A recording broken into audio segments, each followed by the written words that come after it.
बदर में बुरी तरह शिकस्त के बाद मक्का के काफिरों ने 3000 लोगों की फौज तैयार की और मुसलमानों पर हमले के लिए मक्का से रवाना हुए।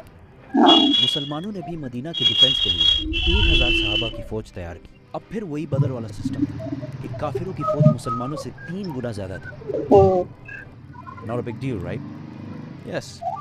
But इस बार मक्का वालों की फौज में एक यंग और टैलेंटेड लड़का और भी था जिसका नाम था खालिद। ओ खालिद बिन वलीद क्या? हाँ, रसूलुल्लाह मैंने सल्लल्लाहु अलैहि वसल्लम इनका ने पहले भी मदीना के किस्सा सुन अंदर रखा रहकर है। लड़ाई करने का मशवरा दिया, लेकिन ज़्यादा सहाबा ने कहा कि मदीना से निकलकर ओपन डेजर्ट में लड़ाई करनी चाहिए, और रसूलुल्लाह सल्लल्लाहु अलैहि वसल्लम ने अपनी राय छोड़कर सल्लल्लाहु अलैहि मेजॉरिटी की वसल्लम। राय मानी और मदीना से 1000 सहाबा लड़ाई के लिए रवाना हुए।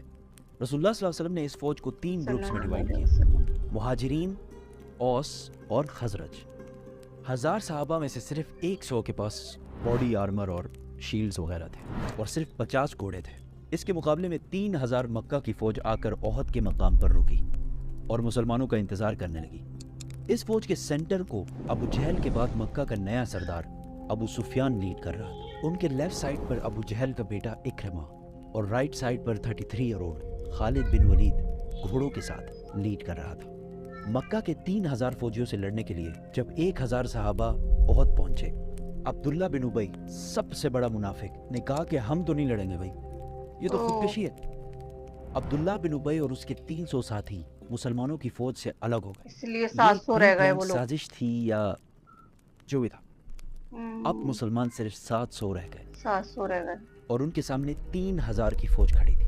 रसूलुल्लाह सल्लल्लाहु अलैहि वसल्लम ने 50 आर्चर्स, तीरंदाज, इस पहाड़ के ऊपर भेजे ताकि मक्का वाले पहाड़ के पीछे से हमला ना कर सके, और इन 50 लोगों को क्लियर ऑर्डर दे दिया कि अगर तुम देखो कि मुसलमान जंग जीत चुके, तुमने पहाड़ से नहीं उतरना, और अगर तुम देखो कि मुसलमान हार गए हैं और परिंदे इनके जिस्मों के का गोश्त खा रहे हैं, तब भी तुमने अपनी जगह से नहीं हिलना।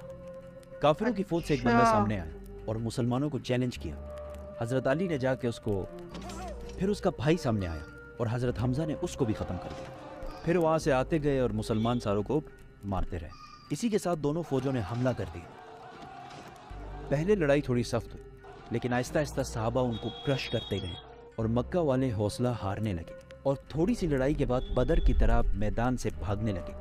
क्लियरली ये लग रहा था कि मुसलमान जंग जीत चुके हैं। इसीलिए पहाड़ पर खड़े 50 आर्चर्स में से 41 जीत की एक्साइटमेंट में पहाड़ छोड़कर माल इकट्ठा करने के लिए नीचे उतर गए और पहाड़ के ऊपर सिर्फ 9 तीरंदाज रह गए, और एग्जैक्ट इसी टाइम का खालिद बिन वलीद इंतजार कर रहे।